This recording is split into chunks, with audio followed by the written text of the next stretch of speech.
Hello respected viewers, it's George from Ireland and here I am on Cornmarket, which is a pedestrian street in Oxford, South Britain.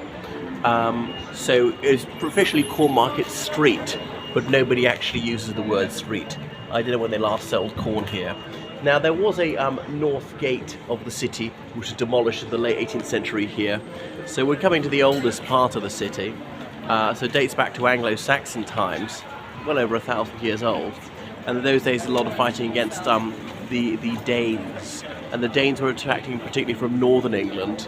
So that was the Dane law, the Danish ruled area, from roughly 880 AD into the early 11th century. And that, incidentally, there are lots of toponyms in the old Danelaw area with B on the end, like Corby and Rugby and Selby, and more of them will come to me. Just BY on the end, Derby for instance. So you only find that in the former Danelaw. Anyway, here we have Waterstons, fantastic bookshop there. And behind me you can see, well, I can't really, the trees obscuring it, St Mary Magdalene Church.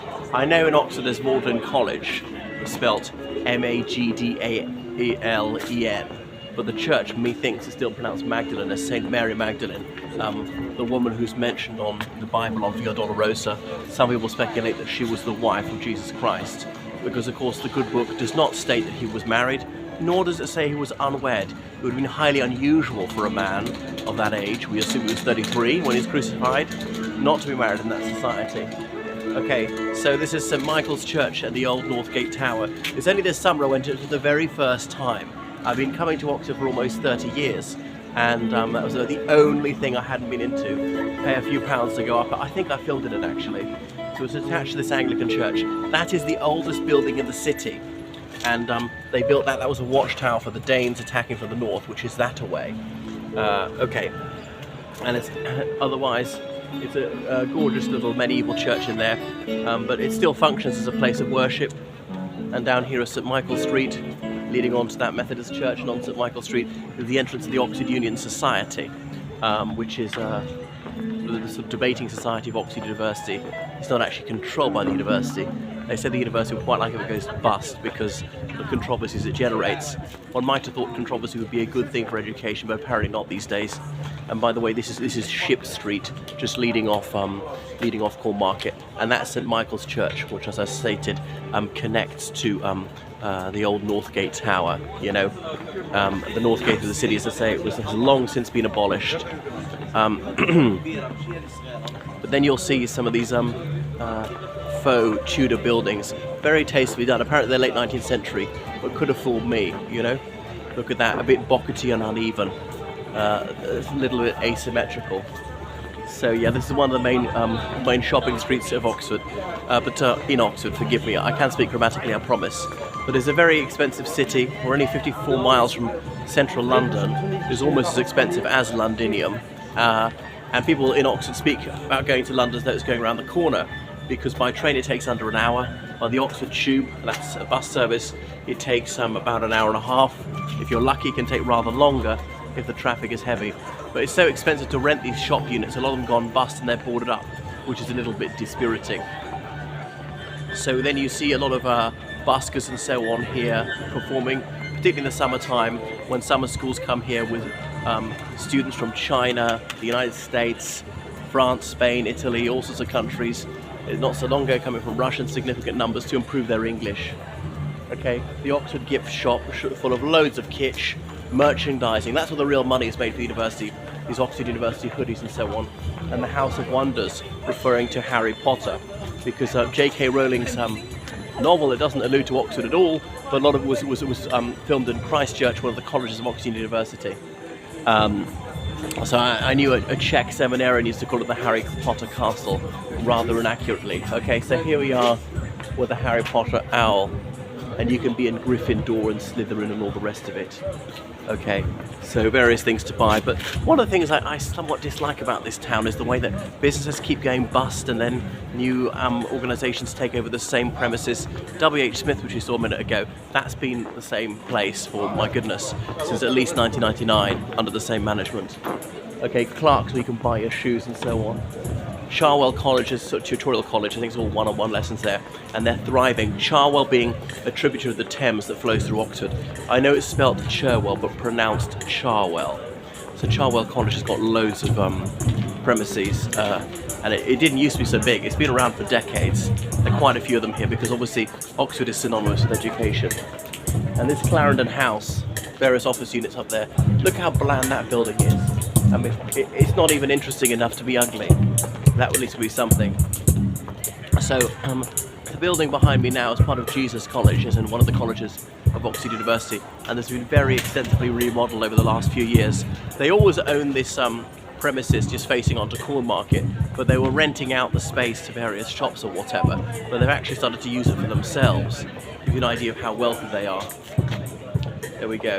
Lawrence of Arabia, perhaps the most famous old member of Jesus College, Oxford, founded in the late 15th century by order of Queen Elizabeth I, had a strong association with Wales for some time, and that's why in their room right above their main gate they used to have an inflatable sheep. And our college used to have a Bog Sheet, which is like written by the undergraduates, which would be a satirical scandal rag of a newspaper. The news, the spews, the screws about people getting drunk and having to have their stomachs pumped and who was shagging whom and whatever. But I'm sure you can't do that anymore because that would be hurting people's feelings. The whole idea was to embarrass them. Anyway, a little shopping centre in there, the Clarendon Centre. No great shakes, you can find it anywhere. But and so the Bog Sheet of Jesus, it's called Bog Sheet because it was put up on the wall of the lavatory, was known as the sheep shagger, a reference to the supposed bestophile inclinations of the Welsh, but no doubt it's the racialists to crack that joke now. Okay, so Barclays Bank, you can find them all over, and then we're going to see Boots, which was here. I remember when I first came up, there's actually an underground supermarket around here, and then we go to Boots. So it could be a high street almost anywhere in the United Kingdom, so not terribly special. Because Oxford between the rivers is marvellous, but beyond the rivers, either side, it becomes quite an ordinary city with just a house, there's a few shops, hardly even any offices. The very historic part of Oxford is actually very small. And then you see more shop units up there, which appear to have gone out of business, so they're just derelict.